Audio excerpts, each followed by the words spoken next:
I'm Tabitha, and today we're talking about tropes.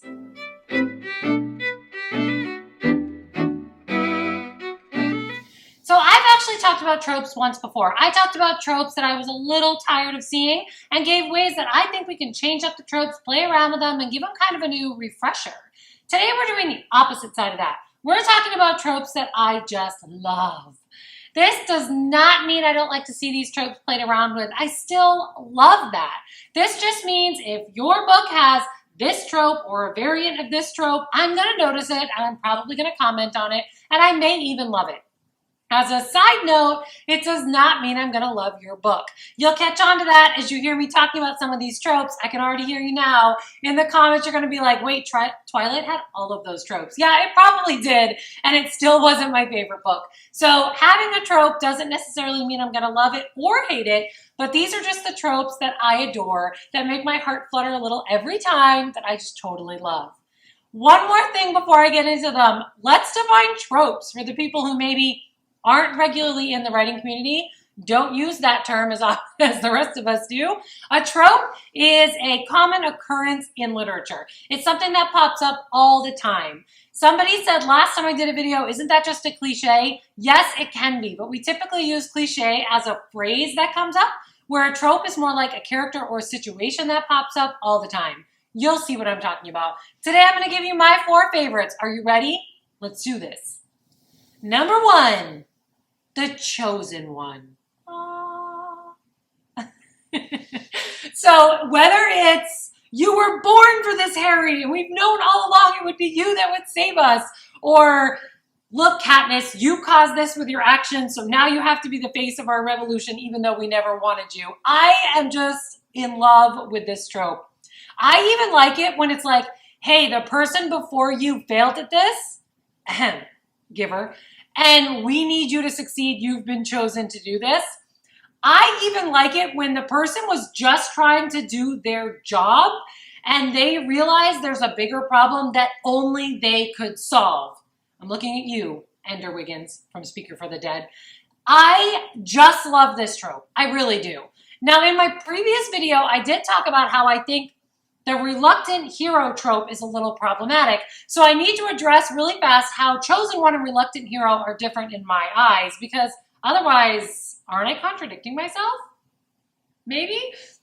So basically, here's where I think the biggest difference is. When I think of chosen ones, when I think of the epitome of that perfect chosen one trope, I think about people who don't necessarily want to do it, were thrust into it, but yet still do it. Take a look at all the examples I just gave you. Harry from Harry Potter, Katniss from The Hunger Games, The Giver, I just blanked on his name, Jonas from The Giver, or Ender Wiggins from Speaker for the Dead. All of those people, they knew this was the mission they were chosen for. Maybe they didn't pick it. Maybe they were thrust into it. Maybe there is a little reluctance to them. But at the end of the day, they're still going to do it because they were meant to do this. They are the chosen one. They're the only ones who can do it. Man, I just love this trope. I love it when they succeed. I love it when they fail. I love it when they completely change the plan. Just give me the chosen ones, I guess. Number 2. Wait, you like me? What? Okay, look, I'm always picking on romance tropes. So I had to make sure I put in at least one of the romance tropes I actually like. This is my favorite one. I don't know what it is. There's just something about that clueless love interest who always makes me smile. I love picking up the clues that they miss. Hello, Laura Jean, he's taking you to an estate sale to help him carry heavy things he could carry himself. I love waiting for that moment when the love interest figures it out and they realize, oh my God, this crush, they really might like me too. Come on, Peta. Katniss can name off all of these important things about you, right? Like how you like your tea and how you sleep. She's been paying attention. I just love those moments. I live for those moments when they realize that it's been there all along. Like they back through their memories and they're like, oh my gosh, For's afraid of heights, but he climbed something for me. Like, yes, Tris, we get it. I love those moments. I don't know. They're my absolute favorite. In fact, I think at the heart of things, this is why I like young adult romance and yet not necessarily adult. Young adult romance are packed with clueless love interests who have no idea how you felt about them until the end of the book. And they're packed with these scenes and I just live for them. These are my favorite kind of scenes. Number 3, the love triangle. Look, a second romance trope made my list. Okay, this is probably my most unpopular trope opinion. People hate on this trope, they do. But honestly, I will never fail to take sides when reading a love triangle. Like, never. I think it's that the little mini detective in me likes to try to figure out which person the main character is going to end up with. Like, I like to be right. I'm a perfectionist. So I like to try to figure it out from the beginning, right? And which one's the right answer and which one's not, and which one I would pick. And, you know, I love that. I love their like mental gymnastics, right? Bridget Jones. Bridget Jones is all about the mental gymnastics, trying to figure out which person is best for her. I love that. I love it. I even like sci-fi twists, right? Like, do I love the alien she was originally or the host body she's in now? I mean, nobody can do that. Worked. I don't know why that works, but it did. I even get cases like Unearthly, which is a recent read for me, where to me the answer was like obvious. And you have to wonder if the main character is even paying attention at all to her own life, right? I don't know. I don't know why I love it. Basically, this trope gets a lot of flack for being unrealistic. I mean, how often in your life do you have 2 people pining over you? But I have an answer for that. Okay, actually, I have 2 answers for that.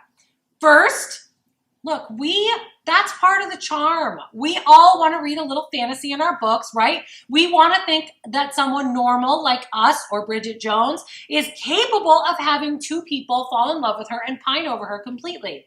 Secondly, and honestly, I think this is the more important answer and the one I probably would have busted out most of the time, is that it could be realistic. How often do we walk around proclaiming to people that we have a crush on them and we think they're cute? I mean, I think that's why my second trope answer works so well. Wait, he likes me? We don't know. We don't talk about it. We don't always tell our crushes how we feel. So I think really it is possible. There are 2 people pining for you right now and you just don't know it. Whatever. I'm defending it. I love triangles. Sorry, not sorry. Number 4. The unreliable narrator. So this one is one you either love with all of your heart or like hate and want to throw books out of moving vehicles. I can say that because I love them with all my heart and my husband will throw them out of moving vehicles. So this is a contentious point in our house for sure. So first, this one requires a little definition for those of you who might not know what this is. An unreliable narrator is a person telling a story, hence the narrator part of that, who for whatever reason cannot be trusted. Whether it's because they tell you in the title that sometimes they lie, like Amber Reynolds, or because they make no secret about having been a killer, like Joe from You or the narrator in The Telltale Heart. These narrators simply cannot be trusted. This makes the ultimate guessing game for the reader as you try to navigate the story looking for information that might be questionable or flat out lies. It turns out I even like this trope when it's twisted and surprises you. I can see this being a huge problem for somebody who likes their narrators to be reliable, but for me, it is the best present, the best surprise when I turn the page and find out Amy is perfectly aware that Diary Amy existed and she was using it to manipulate me. Yes, that is, for me, that is like the best surprise ever. Side note, now that I'm saying that, it is shocking that Gillian Flynn is not my favorite author because of how much I love this trope, and clearly so does she. Anyway, yes, my detective-centered, like to follow the clues mind loves to try to piece together what I can trust about your untrustworthy main characters and what is a flat-out lie. It's delicious. Delicious. Okay, my friends, that is it for me and the 4 tropes that I just love more than all other tropes. Oh, you hear my dog walking in the background. I think you should drop a comment about all this trope-tastic goodness I just talked about because I know when it comes to tropes, you are as opinionated as me. All book dragons are, my friends. We all are. Either way, you made it to the end of the video. So drop a comment to let me know you're still here. Hit subscribe and tap that little bell so you know when I'm back. Keep plotting the path to your own dreams, and I will see you next time. Bye.